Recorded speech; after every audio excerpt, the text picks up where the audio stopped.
Last week, I took a job as a night cleaner at a small art gallery downtown. It seemed easy enough. Dusting sculptures, sweeping floors, and locking up after hours. The gallery was filled with abstract pieces and eerie sculptures that almost seemed alive under the dim emergency lights. On my first night, I noticed one sculpture in particular. It was a life-sized figure made of twisted metal, posed as if it were reaching for something.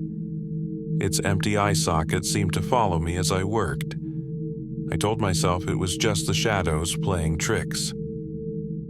Around midnight, as I mopped the main exhibit hall, I heard a metallic clang behind me. I turned, but nothing was there, just the sculptures, silent and still.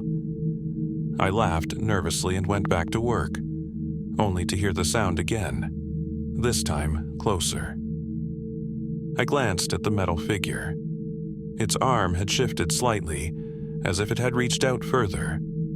I froze, staring at it, trying to convince myself I was imagining things. Then the gallery's lights flickered, and I heard a faint scraping sound like metal dragging across the floor. I backed toward the exit, my heart pounding. The sculpture was no longer where it had been. Instead, it was standing in the center of the room, facing me. Its head tilted unnaturally to one side, and I could have sworn its mouth had twisted into a grotesque grin. I bolted for the door, but it wouldn't budge. Behind me, I heard the sound of heavy metal footsteps approaching.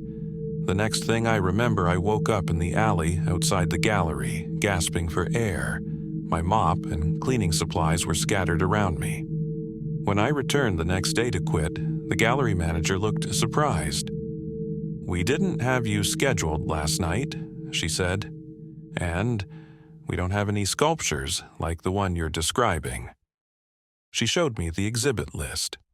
The metal figure wasn't on it. I don't know what I saw that night, but I've never gone back.